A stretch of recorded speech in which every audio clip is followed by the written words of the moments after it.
A gente vai para outro ponto do globo em conflito. Sem cessar fogo, Gaza amanhece com intensos bombardeios. Israel autorizou uma ofensiva terrestre contra a região e as tropas do país já cruzaram a fronteira. O grupo islâmico Hamas respondeu com uma ameaça e disse que Israel vai pagar caro pela invasão.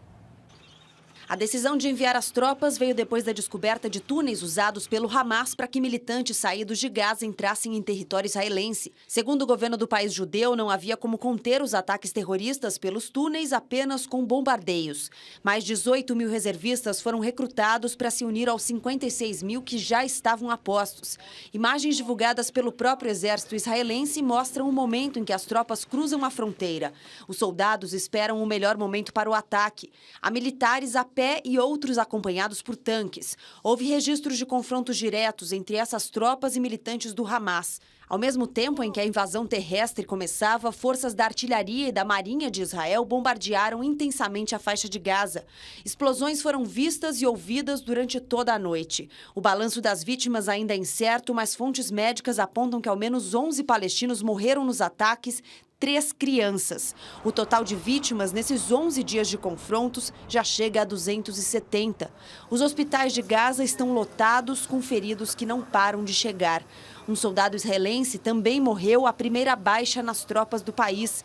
O primeiro-ministro Benjamin Netanyahu deu uma declaração para dar as condolências à família do militar e disse que o país está pronto para ampliar a ofensiva terrestre se for necessário. Em outros países do Oriente Médio, houve protestos de grupos muçulmanos e pró-Palestina. Eles criticam duramente a ofensiva israelense. Bom, a gente muda um pouquinho de assunto agora, vai para uma história mais leve e fala das surpresas da vida. Vejam só essa história. Um garçom de um restaurante no interior da Inglaterra sonhou que estava segurando uma grande quantidade de dinheiro. No dia seguinte, sugeriu ao dono do restaurante onde trabalhava que os dois comprassem um bilhete de loteria em sociedade. O que aconteceu? O bilhete foi premiado. 1 milhão de libras esterlinas, cerca de 4 milhões de reais. Só que o dono do restaurante quis ficar com todo o dinheiro, alegando que havia pago sozinho pelo bilhete. Mas a justiça deu ganho de causa ao garçom, com base nas imagens de uma câmera de segurança da casa lotérica que mostrava os dois preenchendo os números do bilhete premiado. Pesquisa do Instituto Brasileiro de Defesa do Consumidor constata que as pessoas enfrentam diversos problemas na hora de abrir uma conta de pessoa física nas maiores instituições financeiras do país. O repórter Laís Duarte tem mais informações. A pesquisa do Instituto Brasileiro de Defesa do Consumidor mostrou que na abertura de conta as tarifas bancárias variam de R$ 14 a R$ 55. E mais, o cliente que não tem vínculo com nenhuma empresa tem atendimento demorado, não recebe informação nem a cópia do contrato. Eu vou conversar agora com Ione Amorim, economista do IDEC. Ione, o banco pode impor um pacote de tarifas determinado para o cliente? Boa tarde. Boa tarde. Não, o banco ele não pode exigir que o consumidor aceite aquilo que está sendo apresentado.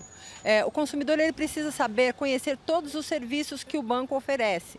Então ele pode procurar antecipadamente pela internet ou ele tem que ser, no momento da abertura da conta, a pessoa que está atendendo tem que apresentar a ele todos os pacotes que o banco oferece para que ele possa identificar aquele que melhor atende a sua necessidade. O banco pode direcionar o cliente para um determinado pacote de acordo com a renda? Não, a conta bancária ela não pode ser aberta com base na renda do consumidor, que foi o que nós constatamos na pesquisa. É importante que o consumidor fique atento àquilo que ele precisa utilizar e exija que o banco compre aquilo que ele quer contratar, inclusive pedindo termo de adesão do pacote de serviço e o contrato da abertura de conta. A venda casada também não é permitida? Não, a venda casada não. A venda casada é proibida pelo Código de Defesa do Consumidor e o banco não pode vincular a contratação de cartão de crédito, título de capitalização, seguros e outros serviços à abertura de conta. Ok, obrigada. O resultado da pesquisa vai ser encaminhado ao Banco Central. É com vocês no estúdio. Agora a gente fala da PEC das domésticas, que virou uma verdadeira novela, né? Então vamos lá para o capítulo, 427. Ela ainda não foi regulamentada no Congresso, mas, mesmo assim, o prazo para registrar os trabalhadores está correndo, termina no próximo dia 7 de agosto. Quem não fizer, leva multa. Quem explica essa história para a gente? Repórter Luiz Versuti. Boa tarde, Luiz. Oi, Aldo, boa tarde para você, boa tarde a todos. É isso mesmo, como você acabou de dizer, a PEC das domésticas não foi regulamentada ainda pelo Congresso, mas a partir do dia 7 de agosto, o empregador que não tiver regularizado a situação do seu empregado, ele poderá pagar uma multa inicial aí de R$ 294. A lei das domésticas, ela prevê o quê?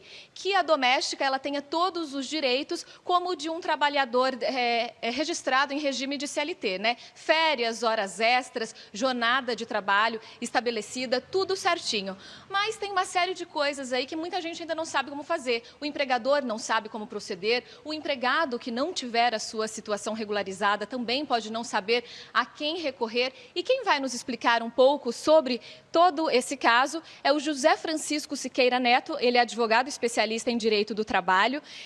Doutor, muito boa tarde. Boa tarde. Doutor, então vamos lá, analisando esses dois lados. Como que o empregador ele deve regularizar essa situação e o empregado que se sentir lesado não tiver a sua situação regularizada, o que ele deve fazer?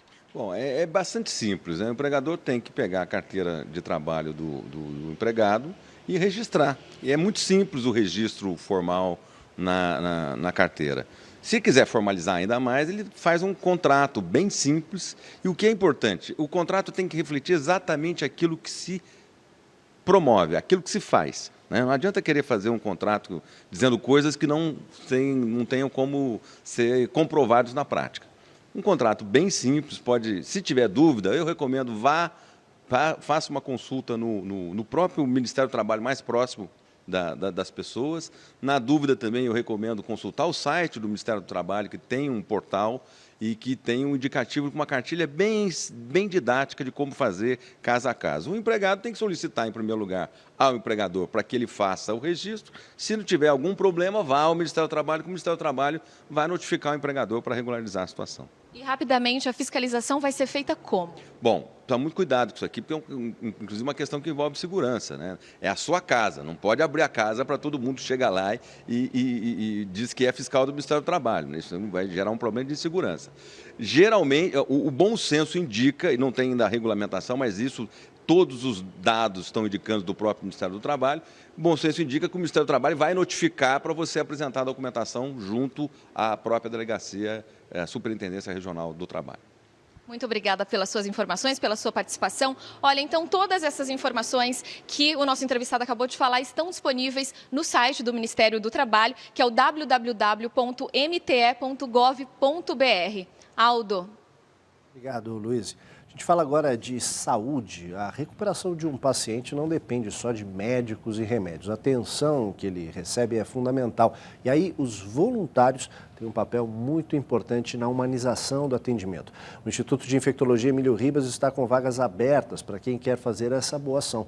Quem tem os detalhes para a gente é a repórter Daniele Berti. Boa tarde, Daniele.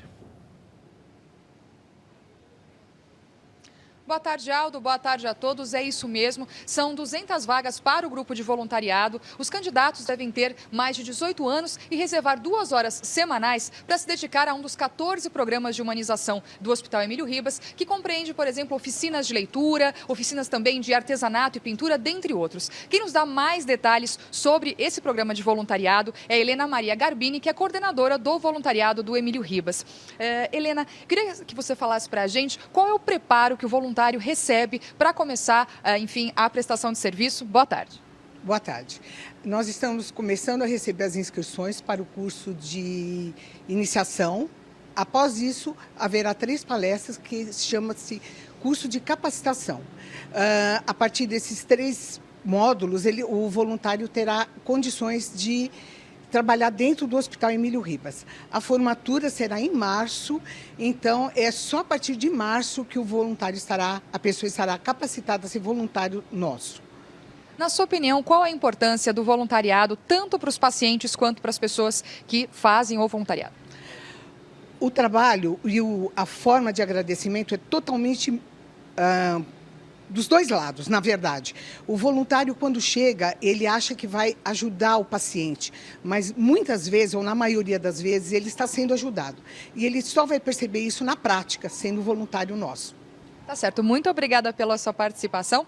Para quem quiser se inscrever, as inscrições, na verdade, elas podem ser feitas de segunda a sexta-feira, das 10 da manhã às 4 da tarde, pelo telefone 3896-1436. Aldo, é com você aí no estúdio. Obrigado, Daniela. Gabriela. Uma pesquisa de opinião revela que o consumidor está atento à inflação. A maior parte dos entrevistados revelou que gastos com habitação e alimentos são os que mais subiram. Frutas, verduras, carne e o famoso arroz e feijão. Tudo isso faz parte da lista de compras do brasileiro. E segundo um estudo do Instituto Ipsos, para quase 70% dos consumidores, ficou mais caro levar todos esses itens para casa nos últimos 6 meses. A percepção que eu tenho é que realmente aumentaram os preços. Compro toda semana e toda semana eles vão aumentando. Ele vai de pouquinho, sabe? De centavos, mas ele sobe. A percepção do consumidor faz sentido. A inflação subiu acima do teto estipulado pelo governo. A alta dos preços acaba afetando as vendas, já que o público passa a cortar alguns itens da lista de compras. Estão trocando alguns tipos de alimentos, sim, procurando o mais barato. A pesquisa revelou ainda que para mais de 70% dos entrevistados, a política econômica do governo é a grande vilã para a alta dos preços. Existe uma correlação muito grande entre o humor da população e a avaliação de qualquer governo. E existe uma grande correlação entre a avaliação do governo e a situação econômica e a percepção da situação econômica. O controle dos gastos públicos e o congelamento de preços são as alternativas mais citadas pelo público como soluções para o controle da inflação. Eu não gosto da ideia de congelamento. Eu acho que qualquer controle de preços pode gerar problemas. As micro e pequenas empresas vão ser beneficiadas com a redução da burocracia e da carga tributária para que possam investir mais. Quase metade do setor acumula dívidas. Uma dívida de R$400 mil anda tirando o sono de Fábio. Para investir em novas máquinas para a fábrica de redes de janela e artigos esportivos, ele pegou um empréstimo. Deve ao banco para pagar fornecedores e funcionários. Pago todo mundo, eu peço um dinheiro emprestado no banco e depois eu pago, assim que eu recebo. E não é um caso isolado. 1 em cada 4 micro e pequenas indústrias está endividada, de acordo com o levantamento feito pelo sindicato da categoria. 13% dos empresários deixaram de pagar fornecedores ou instituições financeiras. 44% das pequenas indústrias sofrem com a inadimplência, a maior dor de cabeça de Fábio. Infelizmente, quem paga, paga também pelos quem não pagam, né? A parada técnica da economia durante a Copa, queda nas vendas e inflação são apontados como motivo do endividamento dos empresários, o que contribui para a diminuição nos postos de trabalho. Em junho, foram criados pouco mais de 25 mil empregos formais no país, o pior índice para o mês em 16 anos. Apesar disso, segundo o presidente do sindicato, micro e pequenos empresários estão otimistas que, a partir de agora, a economia volte a crescer. Mas, para isso, precisam de crédito. Você tem aproximadamente 40% das empresas que estão tendo possibilidade de algum tipo de linha de crédito no sistema financeiro. O restante não consegue crédito. Ele está indo para parentes, ele está indo para amigos, ele está indo para empresas de agiotagem, mas está cavando um buraco cada vez maior, o que é muito ruim.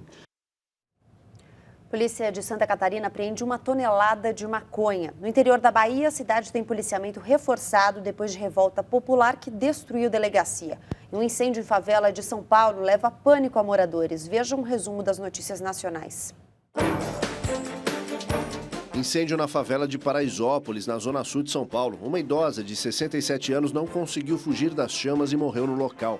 O fogo começou depois da meia-noite e foi controlado em 30 minutos pelos bombeiros. 5 barracos ficaram destruídos. As causas do incêndio ainda serão apuradas, mas moradores dizem ter visto faíscas na fiação elétrica, o que pode indicar curto-circuito. Depois da revolta popular em Amargosa, no interior da Bahia, o policiamento foi reforçado. Moradores revoltados queimaram a delegacia, 18 carros e 30 motos que estavam estacionados no pátio. Eles protestavam contra a morte de uma menina de 1 ano, baleada durante a perseguição de policiais a um suspeito de tráfico de drogas. O policial civil acusado de atirar contra a menina foi ouvido e negou ter disparado. A perícia vai determinar de onde veio o tiro. Justiça autoriza e Polícia Militar dá 15 dias para que integrantes do Movimento dos Trabalhadores Sem Teto deixem o terreno ocupado no bairro do Morumbi, na zona sul da capital. O prazo será usado para cadastrar as famílias em programas de assistência social. Para protestar contra a decisão de reintegração de posse pedida pela construtora Even, o MTST acampou na sede da construtora e fechou por 1 hora a pista local da Marginal Pinheiros. Em Santa Catarina, policiais federais apreendem 1 tonelada de maconha no fundo falso de uma carreta. A droga era transportada de Campo Grande, no Mato Grosso do Sul, para Florianópolis. 4 pessoas foram presas. Vamos às informações sobre o tempo em São Paulo e no Brasil. Oi, Aline, boa tarde. Como vai ser o fim de semana? Boa tarde, Gabi. Boa tarde, Aldo. O final de semana será marcado pelas temperaturas mais baixas em todo o estado de São Paulo. A temperatura vai ficar na casa dos 9 graus na madrugada de sábado para domingo e também de domingo para segunda na capital paulista. E podemos ter a madrugada mais fria do ano. Teremos também uma tarde com temperaturas amenas. A temperatura, para se ter uma ideia, ontem ficou na casa dos 27 graus na capital paulista. Hoje não passa dos 21 e no final de semana os termômetros ficam na casa dos 20 graus. E a chuva para em todo o estado de São Paulo. Tem uma frente fria sobre o sudeste do país. Esta frente fria provocou temporais no sul do país ontem. Porém, aqui no sudeste, esta frente fria veio enfraquecida e não há expectativa de chuva forte. Ainda chove no Rio de Janeiro, oeste e sul do estado de São Paulo, Paraná, Santa Catarina e também no Mato Grosso do Sul. As chuvas na costa nordestina continuam, desde o litoral da Bahia até o Rio Grande do Norte. E as tempestades no norte do país também continuam, desde o Amazonas até o norte do Pará. A temperatura hoje fica mais baixa no sul do país, na casa dos 17 graus em Porto Alegre. Obrigado, Aline.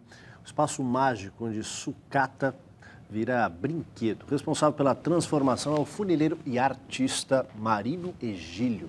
A oficina cinzenta, que era cheia de carros, se encheu de cor e de criatividade e atrai adultos e crianças à zona oeste de São Paulo. Esmerilhando metal, seu Marino passou os anos. A minha profissão é um artesanato.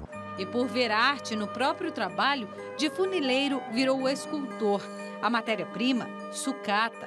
O que ia para o lixo se transforma em objeto de diversão, num espaço construído para estimular a imaginação de adultos e crianças. O guarda-chuvas agora é uma aranha. O casal de ciclistas nasceu a partir de escapamentos de carros. Calotas ganharam asas. É bom para a natureza, meio ambiente. Você está tirando alguma poluição e fazendo algum trabalho artístico. Na certidão, ele é Paulo Marino, mas desde a infância, no interior de São Paulo, é conhecido pelo segundo nome. Veio para a capital para esculpir o dom de inventar. A criatividade começou a ser exercitada nas oficinas mecânicas. De peças abandonadas, seu Marino fez um carro na Copa de 70. Fez outros para tantos carnavais. Antigamente tinha um concurso de carros alegóricos e pagava bem, ganhava bem. E eu parava a oficina inteira, 25 empregados, eu parava 2 semanas para concorrer. E ganhava sempre primeiro e segundo. Seu Marino nunca esperou que ninguém fizesse nada por ele. Antes, ele mesmo faz. Cada peça do ateliê foi esculpida com o único intuito de alegrar as crianças do bairro. E as primeiras crianças inspiradas pelo talento dele foram os próprios filhos. Hoje, seu Marino faz brinquedos para toda e qualquer criança. No Ateliê da Alegria, dá para ver os movimentos do cavalo feito com 5.000 lacres de latinha. E rir do Robotem um robô que dança e faz xixi. Seu Marino está sempre lá para receber os visitantes. Oferece invenções e alegria de graça. Melhor ainda, se outros inventores brotarem daqui. Maior pagamento não há. Você tem que aprender e repassar. Você está ajudando a humanidade.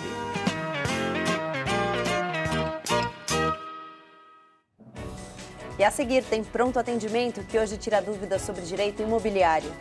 E mais. Novas pesquisas confirmam possibilidade de segundo turno nas eleições de outubro.